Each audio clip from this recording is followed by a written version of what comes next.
باب قول النبی صلی اللہ علیہ وسلم اللہم علمہ الکتاب۔ نبی صلی اللہ علیہ وسلم کی ایک دعا جو آپ نے حضرت ابن عباس رضی اللہ تعالیٰ عنہ کے لیے دی، اس دعا کا اور اس حدیث کا تذکرہ ہے کہ ابن عباس رضی اللہ تعالیٰ عنہ کو دین حاصل کرنے کا شوق تھا، تو رسول اللہ صلی اللہ علیہ وسلم نے بھی ان کے شوق کی قدر فرمائی اور ان کے لیے خصوصی دعا دی۔ اور بسا اوقات دعا اللہ کے ہاں قبولیت کا عجیب منظر ہوتا ہے، قبول فرما جاتی ہے، لفظ دعا کے توڑے ہوتے ہیں اور اس کا نتیجہ اور اس کا ثمرہ بہت ہی زیادہ ہوتا ہے، جیسا کہ ہمارے آج کے موضوع میں یہ قصہ اس کی دلیل ہے۔ اس حدیث کے راوی حضرت عبداللہ ابن عباس رضی اللہ تعالیٰ عنہ ہیں۔ قال ضمنی رسول اللہ صلی اللہ علیہ وسلم وقال اللہم علمہ الکتاب۔ حضرت عبداللہ ابن عباس رضی اللہ تعالیٰ عنہ فرماتے ہیں کہ نبی اکرم صلی اللہ علیہ وسلم نے مجھے اپنے ساتھ ملایا، سینے سے لگایا اور سینے سے لگا کے یہ دعا بھی دی کہ اللہ اس کو قرآن کا علم، کتاب کا علم عطا فرما۔ اللہ اکبر۔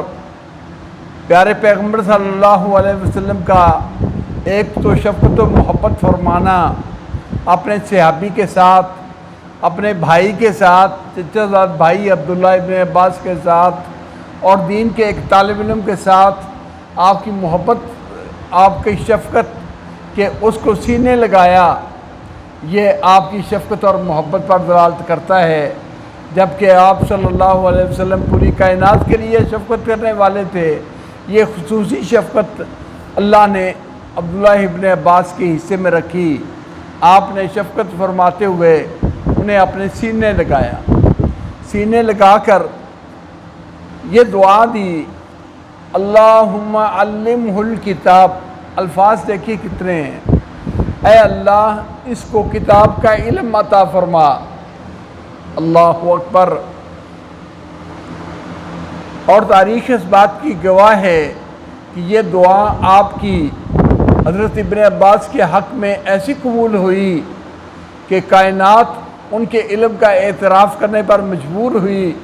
بڑے سے بڑے اکابر ان کے سامنے ایک طالب علم کی حیثیت سے ہوتے اور ان کا اعتراف کرتے۔ اللہ نے سینہ کھول دیا۔ اللہ نے ابن عباس کے لیے اس طرح سینہ کھولا کہ جو علم کی یا قرآن پاک کی تفسیر کی باتیں بڑے بڑے اکابر صحابہ کو بھی معلوم نہیں ہوتی تھیں، ابن عباس رضی اللہ تعالیٰ عنہ کے دل میں اللہ القاء کر دیتے تھے۔ اس لیے دین سے محبت کرنے والوں کو دعا دینی چاہیے، اپنے بچوں کو دعا دینی چاہیے۔ یہ دعا کے بارے میں کبھی بخل نہ کریں، کوئی طلب کرے تب بھی دعا دے دو، نہ طلب کرے یہ انتہائی کسی سے محبت کا اظہار کہ اس کو دعا دے۔ دعا میں دعا کا انتخاب وہ بھی اتنا ہی جامع کہ دنیا کا مال اور دنیا کا ساز و سامان اور دنیا کا عہدہ و منصب اپنی جگہ پر ہوتے ہیں، بہت آنکھوں کو خیرہ کرنے والے ہوتے ہیں، مگر وہ محدود ہیں۔ ان کے مقابلے میں دین کی دولت اور دین کے علم کی دعا، قرآن پاک کے علم کی دعا، یہ ایسی دعا ہے جس کا کوئی بدل نہیں۔ خیرکم من تعلم القرآن وعلمہ۔ یقیناً قرآن پاک پڑھنے والا، پڑھانے والا سب سے بہتر ہے۔ اور یہ دعا بھی اللہم علمہ الکتاب، اس کو اللہ کتاب کا علم دے دے۔ یہ اس کتاب کا علم ہونا جس کا پڑھنا پڑھانا انسان کو ممتاز کرتا ہے، اس میں دسترس رکھنے والا بن جانا، یہ بہت کمال دعا تھی۔ آپ صلی اللہ علیہ وسلم ابن عباس رضی اللہ تعالیٰ عنہ پر خوش ہو کر سینے بھی لگایا تاکہ برکت حاصل ہو، محبت کا اظہار ہو، انس اور محبت پیدا ہو، اور اس کے ساتھ دعا کا تذکرہ بھی آپ صلی اللہ علیہ وسلم نے دعا بھی دی۔ عمر بے شک تھوڑی تھی۔ حضرت عمر رضی اللہ تعالی عنہ کے بارے میں کہ وہ اکابر کی بڑی بڑی مجلس شورا کے اندر ابن عباس رضی اللہ تعالیٰ عنہ کو بلایا کرتے تھے، ان میں شامل کرتے تھے۔ بعض صحابہ نے دل میں سوچا اور زبان پہ بھی لے آئے، اظہار بھی کر دیا، ہمارے بچے بھی تو اس عمر کے ہیں، ان کو مجلس شورا میں شامل نہیں کیا گیا، مشاورت کرنی ہوتی ہے، ان کو موقع نہیں دیا جاتا۔ ابن عباس رضی اللہ تعالیٰ عنہ نوعمر بچے ہیں اور ان کو اکابر کی مجلس میں شامل کیا جاتا ہے۔ یہ بات حضرت عمر رضی اللہ تعالیٰ عنہ کے کانوں میں بھی پہنچ گئی کہ حضرت عمر ابن عباس کے بارے میں یہ خیال کرتے ہیں۔ حضرت ابن عباس رضی اللہ تعالیٰ عنہ نے حضرت عمر رضی اللہ تعالیٰ عنہ نے ایک موقع پر ابن عباس کو بلایا۔ صحابہ اکرام انصاری بھی، مہاجر بھی، بڑے بڑے اکابر صحابہ موجود تھے۔ جب مجلس شروع ہوئی تو حضرت عمر رضی اللہ تعالیٰ عنہ پوچھنے لگے، قرآن پاک کی یہ سورت اذا جاء نصر اللہ والفتح ورأیت الناس يدخلون فی دین اللہ افواجا فسبح بحمد ربک واستغفرہ انہ کان توابا، اس سورت کے بارے میں اس کی تفسیر تم کیا جانتے ہو؟ کیا تفسیر اس کی ہے؟ تو صحابہ نے کہا کہ جی اللہ رب العزت نے اپنے حبیب کو فتح کی بشارت دی ہے کہ ان قریب فتح ہوگی، نصرت آئے گی، لوگ مسلمان ہوں گے۔ جب یہ علامت ہو، مسلمان ہوں، کثرت سے ہونے شروع ہو جائیں تو اللہ کی تسبیح پڑھو، اللہ کی حمد بیان کرو۔ یہ بڑی خوشی کی بات اور آپ کو فتوحات کی بشارت ہے۔ حضرت عمر رضی اللہ تعالیٰ عنہ ابن عباس کی طرف متوجہ ہوئے، فرمانے لگے ابن عباس تو بتا تیرا کیا خیال ہے اس سورت کی تفسیر، یہ آیت کیسے، کیا پیغام لے کے آئی ہے اور اس کی آیت کا کیا پیغام ہے؟ کہنے لگے حضرت ابن عباس رضی اللہ تعالیٰ عنہ، حضرت مجھے تو یہ لگتا ہے اللہ کے نبی صلی اللہ علیہ وسلم کا اس دنیا سے کوچ کر جانا اور آپ کے چلے جانے کا یہ پیغام ہے، آپ کی موت کی خبر ہے، اس لیے کہ آپ اللہ کا پیغام پہنچانے کے لیے آئے ہیں، اللہ کا دین دنیا میں بتانے کے لیے آئے ہیں۔ جب وہ دین مکمل ہو گیا اور وہ دین کے اندر لوگ دھڑ دھڑ داخل ہونے لگے تو گویا کہ آپ صلی اللہ علیہ وسلم کی جو ضرورت تھی، جس پیش نظر آپ رسول بنا کے بھیجے گئے، وہ کام مکمل ہو گیا۔ اور قاعدہ یہ ہے کہ جب کوئی کام مکمل ہوتا ہے تو اس کے بعد اس کو واپس لے لیا جاتا ہے۔ ہر چیز مکمل ہونے کے بعد اس کا زوال ہوتا ہے، تو اللہ کے نبی صلی اللہ علیہ وسلم کو اس سورت کریمہ میں ان کی موت کے بارے میں آگاہ کیا گیا ہے کہ اب سفر آخرت کی تیاری کی طرف توجہ دیں۔ اللہ اکبر، ظاہری الفاظ کچھ لیکن ان کا پیغام اور ان کا مفہوم کچھ، اور نبی صلی اللہ علیہ وسلم کے بارے میں بھی انہیں بھی یہی پیغام سمجھ آیا تھا۔ حضرت عائشہ رضی اللہ تعالیٰ عنہ بیان کرتی ہیں اس سورت کے اترنے کے بعد آپ صلی اللہ علیہ وسلم کی کوئی نماز تھی جس میں یہ دعا نہ ہو، سبحانک اللہم ربنا و بحمدک اللہم اغفر لی، اللہ تو پاک ہے اور میں تیری حمد کے ساتھ تیری تعریف کرتا ہوں، اللہ میرے گناہ معاف فرما دے۔ آپ استغفار کثرت سے کرتے، اللہ کی حمد اس صورت کے بعد کثرت سے کرتے تھے۔ حضرت عمر رضی اللہ تعالیٰ عنہ ابن عباس کی بات سن کے کہنے لگے ابن عباس جو تو نے اس صورت کا مفہوم سمجھا ہے میں بھی اس کا مفہوم یہی جانتا ہوں، اس کا مفہوم یہی ہے۔ صحابہ پر واضح ہو گیا کہ جس قدر اللہ نے ابن عباس کے لیے علم کی راہیں کھولی ہیں اور قرآن پاک کا فہم اللہ نے دیا ہے، اس میں کوئی اور حصے دار نہیں۔ یہ کم عمر ہو کر بھی حبر الامہ، امت کے سب سے بڑے عالم، قرآن کے سب سے زیادہ مفسر قرآن حضرت عبداللہ ابن عباس رضی اللہ تعالیٰ عنہ ہیں۔ اسی طرح علم حاصل کرنے کے لیے عمر کا کوئی تعین نہیں۔ دیکھو بچے ہیں، ابھی بلوغت کی عمر کو بھی نہیں پہنچے، اور سیدنا ابن عباس رضی اللہ تعالیٰ عنہ دین کا ڈھیر سارا علم اللہ نے دے دیا۔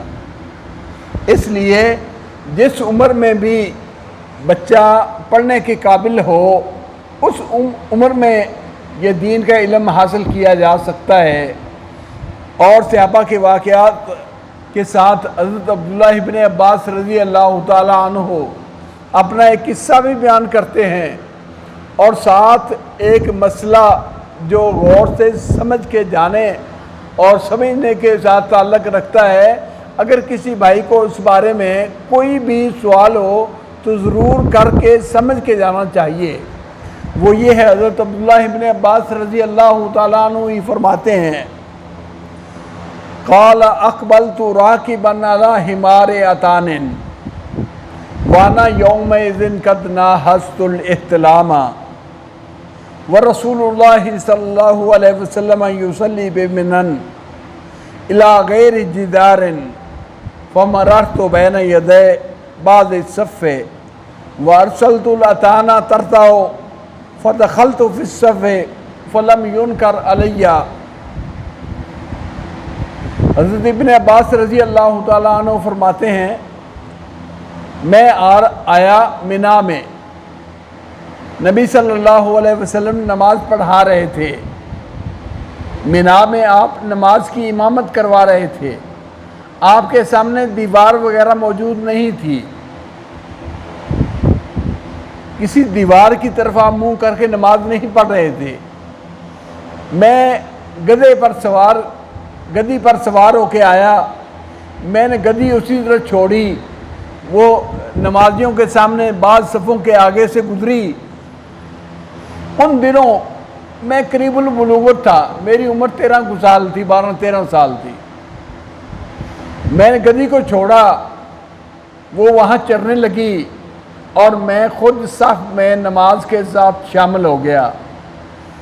میرا آنا، اس طرح گدھی کے اوپر سوار ہو کے آنا اور اس کو چھوڑ دینا، اس کا نمازیوں کے سامنے گھاس وغیرہ کھانے کے لیے لگ جانا، کسی نے لم ینکر ذالک علیہ، مجھ پر یہ انکار نہیں کیا گیا، کسی نے انکار نہیں کیا کہ یہ غلط کیا ہے۔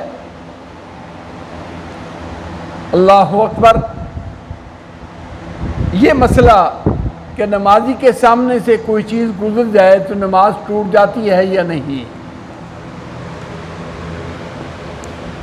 یہ مسئلہ عام طور پر ہمیں بھی پیش آتا ہے، ہماری عملی زندگی کا مسئلہ ہے کہ نمازی کے سامنے سے گزرنے سے نماز ٹوٹ جاتی ہے نہیں۔ اس کے دو حصے، مسئلے کے دو پہلو، دو حصے ہیں، دو جز ہیں، دونوں جزوں کو اچھی طرح توجہ سے اخذ کرنا چاہیے۔ آپ صلی اللہ علیہ وسلم کی حدیث ہے، یقطع صلاۃ المرء اذا لم یکن بین یدیہ مثل مؤخرۃ الرحل المرأۃ والحمار والکلب الاسود۔ اگر نمازی نے اپنے سامنے کوئی چیز نہ رکھی ہو، سترہ وغیرہ نہ رکھا ہو، تو آدمی کے آگے سے گزرے عورت یا گدھا یا کتا، کالے رنگ کا کتا، تو اس سے نماز ٹوٹ جاتی ہے۔ آدمی کی نماز کو توڑ دیتا ہے اگر اس کے سامنے لکڑی کی کچاوے کی پچھلی لکڑی یعنی سترا نہ ہو، عورت، گدھا اور کالے رنگ کا کتا۔ راوی کہتا ہے اللہ کے نبی صلی اللہ علیہ وسلم سے کی حدیث جب اس نے یہ بیان کی، ایک ساتھی کہنے لگا ما بال الاسود من الاحمر، یہ کالے کتے کا نام کیوں لیا؟ کالا کتا ہو، لال کتا ہو، سفید کتا ہو، کتا کتا ہے۔ اس نے کہا بیٹا میں نے بھی اسی طرح سوال کیا تھا نبی صلی اللہ علیہ وسلم سے، جیسے تم یہ مسئلہ پوچھ رہے ہو میں نے بھی اللہ کے نبی صلی اللہ علیہ وسلم سے یہ مسئلہ اسی طرح پوچھا کہ اللہ کے نبی کالے کتے کے بارے میں کیا ہے؟ آپ نے فرمایا الکلب الاسود شیطان، آپ نے کالے کتے کو شیطان قرار دیا کہ اس کے اندر شیطنت ہے، جو نماز کو توڑنے والی 3 چیزوں میں، اس لیے آپ نے بیان کر دیا۔ اب اس حدیث کا معنی کیا ہے کہ آدمی کے آگے اگر کوئی سترہ وغیرہ نہ رکھا ہو تو عورت کا گزرنا، گدھے کا گزرنا، کتے کا گزرنا، ان کے گزرنے سے نماز ٹوٹ جاتی ہے۔ یہ حدیث ہے اپنی جگہ پر۔ اب جمہور علماء کرام نے ساری حدیثوں کو سامنے رکھا علماء نے، اور علماء کرام نے ایک معنی اخذ کیا کہ نماز کے ٹوٹ جانے کا مطلب ہے کہ نماز کے اندر خلل پیدا ہو جاتا ہے، ثواب کے اندر کمی آ جاتی ہے، خشوع و خضوع کے اندر کمی واقع ہو جاتی ہے، نماز ٹوٹتی نہیں، نماز ٹوٹتی نہیں۔ آگے کوئی چیز گزر جائے نماز ٹوٹتی نہیں، البتہ نماز کے اندر خلل واقع ہو جاتا ہے، خشوع کے اندر کمی پیدا ہو جاتی ہے۔ روایت انہوں نے لائی ابن عباس والی ہے اس کے مقابلے میں کہ حضرت ابن عباس رضی اللہ تعالیٰ عنہ میں نامے آئے، نبی صلی اللہ علیہ وسلم بغیر کسی چیز کی طرف نماز پڑھ رہے تھے، انہوں نے اپنی گدھی کو چھوڑا اور گدھا ہی صفوں کے آگے گزر رہی ہے، نماز نہیں ٹوٹی، لم ينکر ذلک علیہ، مجھ پر یہ انکار نہیں کیا گیا۔ تو معلوم ہوا نماز کے اندر کمی واقع ہوتی ہے، نماز ٹوٹتی نہیں۔ حضرت عائشہ رضی اللہ تعالیٰ عنہ بھی یہی فرماتی ہیں کہ نماز کے اندر خلل ہوتا ہے، نماز ٹوٹتی نہیں۔ کہ آپ فرماتے ہیں میں اللہ کے نبی صلی اللہ علیہ وسلم کے سامنے لیٹی ہوتی تھی تہجد کے وقت، اور آپ گھر میں تہجد پڑھ رہے ہوتے تھے، بس اوقات مجھے ضرورت ہوتی تو میں اٹھ کے چلی جاتی، سامنے قبلے میں لیٹی ہوتی، جب اللہ کے نبی صلی اللہ علیہ وسلم نماز پڑھ رہے ہوتے مجھے ضرورت ہوتی میں اٹھ کے چلی جاتی، کھسک جاتی، لیکن اٹھ کے سیدھا بیٹھتی نہیں بلکہ چارپائی کے ایک طرف میں نکل کے اپنے کام ضرورت کے لیے چلی جاتی۔ معلوم ہوا عورت کے گزرنے سے بھی نماز ٹوٹتی نہیں، گدھے کے گزرنے سے بھی نماز ٹوٹتی نہیں۔ البتہ کتے کے بارے میں امام احمد بن حنبل فرماتے ہیں کہ اس کے بارے میں دل میں خلش ہے کہ اس کے ان دو کی تو دلیل مل گئی، ان کے گزرنے سے نماز نہیں ٹوٹتی، لیکن کتے کے بارے میں کوئی دلیل نہیں ملی، تو کالے کتے کے گزرنے سے نماز کا ٹوٹ جانا یہ حدیث میں ثابت ہے۔ تو لہذا ایک چیز کا حکم باقی رہ گیا، باقی 2 چیز کا حکم، اس میں حضرت ابن عباس رضی اللہ تعالیٰ عنہ کا یہ بیان کردہ قصہ کہ میں مینا میں آپ کے سامنے اپنے گدھی کو چھوڑا تو گدھی صفوں کے آگے سے واسطے گزری، اس سے مسئلہ اخذ کیا کہ گدھے کے گزرنے سے نماز ٹوٹتی نہیں۔ یہ ایک پہلو ہے۔ اس کا دوسرا پہلو، اس مسئلے کو حقیر نہ جانا جائے۔ آج کل ہمارے ہاں دیکھنے میں اس میں کوتاہی بہت زیادہ کی جاتی ہے۔ عائشہ کی نمازی میں نماز پڑھی اور جلدی جانے کی غرض سے نہیں دیکھتے کہ وہ پیچھے نماز پڑھ رہا ہے یا نہیں، آگے گزرنے کی کوشش کرتے ہیں۔ میرے بھائیوں، نمازی کے سامنے سے گزرنا یہ حرام ہے اور کبیرہ گناہ ہے۔ نمازی کے آگے سے گزرنا کبیرہ گناہ ہے۔ آپ صلی اللہ علیہ وسلم نے فرمایا لو یعلم المار بین یدی المصلی ماذا علیہ لکان خیر لہ ان یقف 40۔ اگر گزرنے والے کو اس گناہ کا پتہ چل جائے کہ نمازی کے آگے سے گزرنے کا گناہ کتنا ہے تو بہتر ہے کہ وہ 40 تک کھڑا رہے۔ کیا 40 گھنٹے، 40 دن، 40 مہینے، 40 سال؟ ابو راوی کہتے ہیں کہ مجھے پتہ نہیں کہ وہ 40 سے کیا مراد ہے۔ فرمایا بہتر ہے اس کے لیے کہ 40 تک کھڑا رہے، اور 40 منٹ بھی ہوں تو کوئی توڑے ہیں۔ فرمایا اگر نمازی کے آگے سے گزرنے والے کو یہ معلوم ہو جائے کہ نماز پڑھنے والے کے آگے سے گزرنے کا گناہ کتنا ہے تو وہ کبھی نہ گزرے تاکہ یہ گناہ اس کی گردن میں نہ آئے، اور وہ اس کو 40 دن تک یا 40 گھنٹوں تک یا 40 منٹ تک، راوی نے متعین نہیں کیا، 40 سال تک، 40 مہینوں تک کھڑا ہونا پڑے، کھڑا رہے اور نمازی کے سامنے سے نہ گزرے۔ اتنا بڑا یہ جرم ہے جس کا ہمیں احساس نہیں، اور ہم اپنے معمولی اور حقیر کام کے لیے، بلکہ کوئی کام بھی اہمیت والا نہیں ہوتا، اس کے لیے بھی وہ سلام پھیرتے ہوئے فوراً ذکر و اذکار کرنے کی بجائے بھاگنے کی کوشش کرتے ہیں، اور اس میں نمازیوں کا تقدس بھی پامال کرتے ہیں۔ ایک بات۔ دوسرا مسئلہ،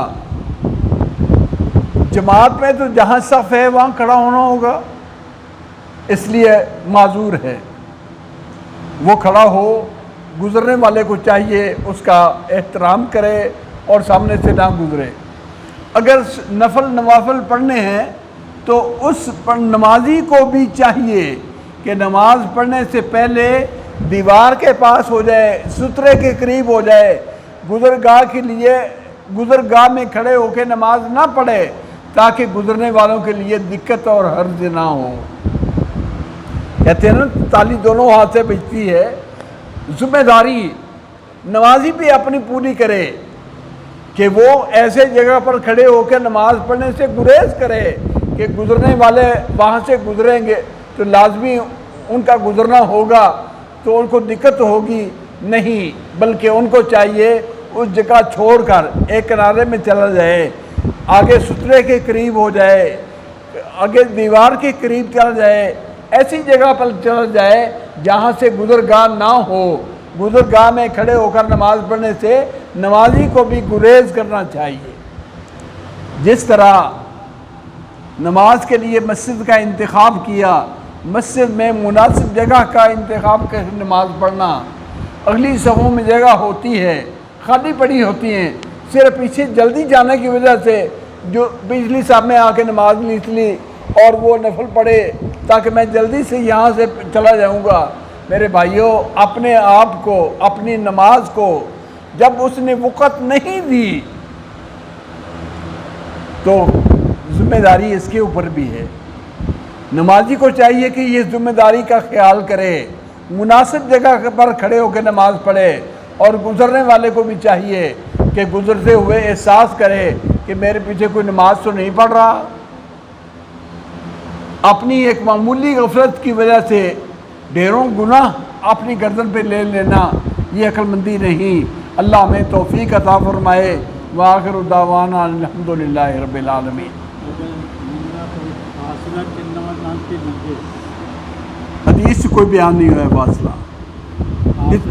کوئی فاصلہ نہیں۔ حتی الامکان نمازی دے اگوں گزرن تو گریز، جڑا اگوں گزرنا سانوں سمجھ آتا ہے، 2-3 صفحہ تک تو وہ گزرے کا پتہ لگتا پہ نمازی کے سامنے لگتا پہ، ایک بہت دور لنگے ہے، کوئی گل نہیں، وہ عرف دے وچ بھی نمازی دے اگوں نہیں لنگیا بلکہ دور جگہ تو گزرے۔ وہ اگر دور جگہ سے گزر جاتا ہے 5-6 صفوں کے بعد تو وہ نمازی کے آگے گزرنا شمار نہیں ہوگا، لیکن 3-4 صفوں تک پرہیز کرنا چاہیے. حدیث میں متعین ہے نہیں، اس لیے میں اپنی طرف سے متعین کروں تو یہ دین میں دخل اندازی نہ ہو، اس لیے اس کی صفحے متعین کرنا یہ صرف ہمارے عرف کے اعتبار سے ہے.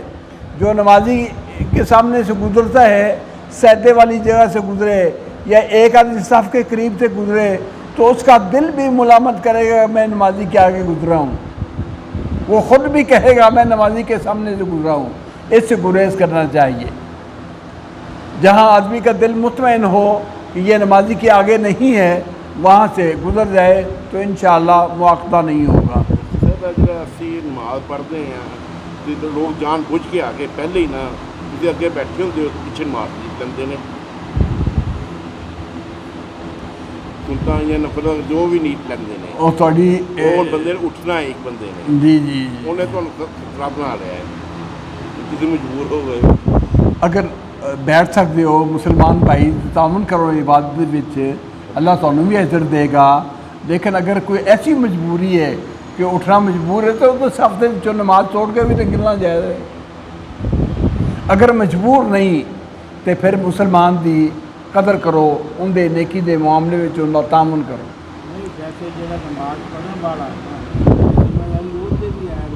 میں عرض کیتا ہے دونوں گلاں ہی گزرنے والے دی بھی نمازی دی بھی ذمہ داری ہے کہ مناسب جگہ کا انتخاب کرے، کسی واسطے حرج اور تنگی کا باعث نہ بنے. کسی نو گناہ میں واقع کرنا کوئی عقل مندی نہیں. حتی الامکان یہ سوچے کہ میری وجہ سے کسی نو اذیت نہ پہنچے، میری وجہ سے کسی نو پرابلم نہ ہوئے، ایک سائڈ سے کھڑا ہو کے نماز پڑھ لے.